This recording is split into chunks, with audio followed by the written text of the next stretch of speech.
Good morning. I wanted to introduce you to Toby, my little fluffy boy. And I'd say that he would stay with us today to read the book, but I think probably he will not. He doesn't really like to stay in one spot for too long. But Toby, go ahead and introduce yourself. There you go, buddy. Good boy. So today I'm going to read a book out of my Walt Disney collection. I'm guessing you probably haven't heard of it yet. It is called, let me get my bookmark here, The Cold-Blooded Penguin. So this one is a little bit of a different story from Disney. We haven't really heard this one before, but shh. And it has some pictures, but a lot of text. So I'm going to read it first, and then I'll show you the pictures, and you can practice visualizing what is happening in the book. The Cold-Blooded Penguin. Way down at the bottom of the world near the South Pole, where the summers are even colder than the winters, there lived a little penguin. His name was Pablo. Now Pablo wasn't like the other penguins. All the other penguins spent their time out of doors. Day after day, no matter how cold it was, they would go fishing, skiing, tobogganing, or playing in the ice and snow. But Pablo stayed inside his little igloo, and he huddled close to his warmest companion, an old wood stove called Smoky Joe. Pablo was unhappy. He shivered and he shook as the chills ran right through him. He turned first one side to the stove and then the other. "Boo," he said through the chattering teeth. "I just can't get warm." If only the sun would come out and thaw all this old ice and snow. Then the green grass would grow in the South Pole, and the flowers and trees would spring up, and life would really be worth living. But that's impossible, sighed Pablo. So Pablo threw more wood into the Smoky Joe and huddled closer to it. Suddenly, a bright idea struck him. I'm going to stop here. Maybe you can think of a bright idea too. If you hate the cold and you really want that warmth, what's something you could do to make yourself warm? Pablo said if the warm weather wouldn't come to Pablo, then Pablo will go get it. He would strike out for some tropical island where there were palm trees and coconuts and where he could spend the rest of his life basking in the warm sun and gazing up at the blue sky overhead. So the determined little penguin buckled on his snowshoes, said goodbye to Smoky Joe, and bravely set out for the isle of his dreams. All of his friends turned to see him off. They were very fond of Pablo, even if he was cold-blooded, and they hated seeing him go, but Pablo made up his mind. Nothing was going to stop him. I heard something here. It said Pablo was cold-blooded. Now, I know what that means. I'm wondering, based on the story, what could cold-blooded mean? Is his blood really cold inside of him? Out over the deep snow, the little penguin plodded towards the north and the sunshine. But he hadn't gone very far from his igloo when a blast of cold air struck him and froze him stiff as a board. He toppled over backwards and rolled down the steep hill. As Pablo rolled, the snow got stuck to him until he's wrapped up like a huge snowball. Faster and faster the snowball rolled down the hill. Bigger and bigger it grew until it crashed right through the door of Pablo's igloo. It broke open in the middle of the floor.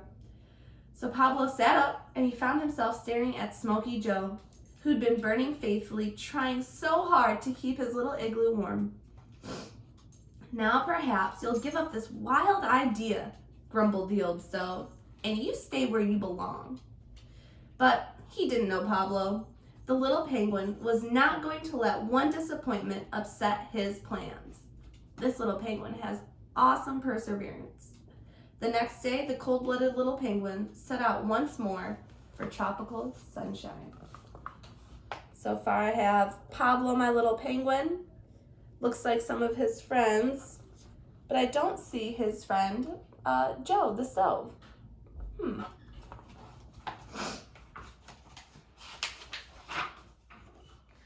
This time he took precautions against his feet slipping on the frozen snow. He tied up a hot water bottle to each foot and strapped several more around his waist to keep him warm. "Now," he cried out triumphantly, "I cannot fail." Pablo started up the hill again. "I like this more," he smiled to himself as the hot water bottles on his feet got a good grip on the snow. He stopped and he pulled out a map. "Now, before I go any farther," he said, "I'll just have to make sure that I'm going in the right direction. Let me see. If I keep going north, I should reach the bottom of South America." Then a really sad thing happened. While Pablo stood there on the snow-covered ice trying to read his map, the hot water bottles under his feet melted their way through the snow and ice. They melted their way through the snow and ice? I wonder what's going to happen to Pablo. Luckily for Pablo, some other penguins came by just as he disappeared through the hole in the ice. He melted a hole in the ice? Back to his igloo they carried him, frozen solid in an enormous block of ice. They set the block on top of Smoky Joe, and they stoked him up with wood. Slowly the ice melted, and little Pablo jumped down to the floor. Apart from being a little colder than usual, he was none the worse for his experience. And for a long time after that, the cold-blooded penguin did nothing. He just sat in front of Smoky Joe and fed him firewood all day long. This makes me feel a little bit sad that our penguin, he's not persevering anymore. It sounds like he might be giving up on his goal. The other penguins were convinced that Pablo had at least given up on his silly idea of trying to find a tropical isle. But not Pablo. Oh no, he was thinking, there must be some way to get from the South Pole, he thought. All of a sudden, he jumped up and he ran out of his igloo. "I've got it!" he cried excitedly. "Of course! Why didn't I think of it before? I'll build a boat." Working feverishly, Pablo sawed a big chunk out of the ice in the shape of a boat. Then he fitted it against a mast and a sail and took aboard all the things that he thought he'd need on his voyage.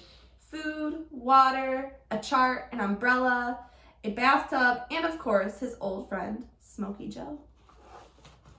Here we have Pablo with his trusty map, and unfortunately in an ice cube. So now he's off on a boat.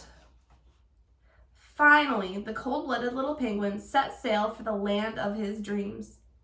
Day after day, the cold wind blew up from the south and carried the little ice boat farther and farther north. As he got nearer to Cape Horn, a blanket of fog rolled in. Pablo had no idea the fog could be so thick. Then one day, when the fog lifted suddenly, Pablo saw the land quite close on the port side. Then more land loomed up on the starboard side. Pablo was puzzled. How could the ocean have two opposite coastlines and be so close together? But when he looked at his chart, he saw the reason. He was sailing through the Straits of Magellan. Whew! So far, so good, thought Pablo as he steered his little boat between the rocky islands that were dotted about. This is really an adventure. He sailed safely through the straits, and then he turned north up along the cliff line close of Chile. Chile, that's pretty far away from us. After Pablo had been at sea for many days, the wind dropped and his sail flapped idly against the mast. Pablo was worried. He knew that without wind to blow the boat along, that he'd just have to drift about in the middle of the ocean, and his water supply was running low. Then one morning, a little storm cloud came up. It was only a baby cloud, but it was better than nothing. Closer and closer it came until it hovered right over the boat. If it would only break, thought Pablo. It's probably full of rainwater. The little black cloud came lower and lower and bumped into the top of the mast. Pablo held up his umbrella open for a little bit so that the cloud could burst open, and all that came out was a single drop of rain. Oh well, sighed Pablo. It tried hard. Maybe it was too young to leave its mother. He's thinking about the cloud. Maybe the cloud tried hard, but it's not big enough to give him all the rain. Just as Pablo was almost giving up hope of ever reaching land, once again a breeze sprang up. It filled the sail and drove the ice boat hard to its northerly course along the shores of Peru. Peru, another place. Why, I'll soon cross the equator, said Pablo, looking at his chart. Whatever that is. But that wasn't so easy, as Pablo soon found out. He didn't know the equator was a line that stretched all the way across the middle of the world to divide the southern half from the northern half. And he didn't know to get to the special permission from Father Neptune himself before he could cross. Now, I heard that part about Father Neptune to cross the equator. I'm wondering, do you think that's for real, or do you think that might be fiction? Maybe it's a little made up. Maybe the story will tell us. So Pablo sailed right into it, and he bounced back so hard that the little ice boat nearly capsized. Father Neptune bobbed up from the ocean to see what was the matter. Pablo explained it was just an accident, and he was just a cold-blooded penguin looking for some warm tropical island with blue skies and flowers. Glad to help you out, son, said the old king of the sea after he introduced himself. I know just the place. You're going to turn left right here and then follow the curl of waves until you hit the Galapagos. They're as pretty as a group of tropical islands as you could wish to see. Oh, thank you, sir, said Pablo. And then Father Neptune lifted up the line with one hand, and Pablo sailed his boat right underneath it. The warm tropical sun beat down on the little boat as Pablo lay stretched out on his deck, enjoying every minute of it. This was better than freezing at the South Pole. He dozed happily, completely forgetting that his boat was made of ice. The warm currents melted it away so fast that by the time Pablo awakened, there's very little left of his boat.